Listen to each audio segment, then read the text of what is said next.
Я обратился к мировому сообществу безотлагательно рассмотреть вопрос о пребывании России как правопреемник СССР в составе Совета Безопасности постоянным членом, ставший сегодня фактором опасности для мира. Следующее, чтобы мировому сообществу надо безотлагательно рассмотреть, это санкции экономические, политические в отношении России, ибо любая помощь финансовая, экономическая, инвестиционная, кредитная, технологическая, все эти средства идут на партию войны, на их обогащение и разжигание аппетитов новых конфликтов и войн.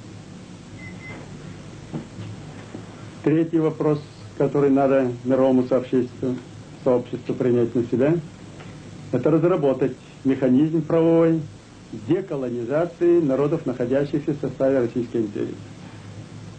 Деколонизации народов.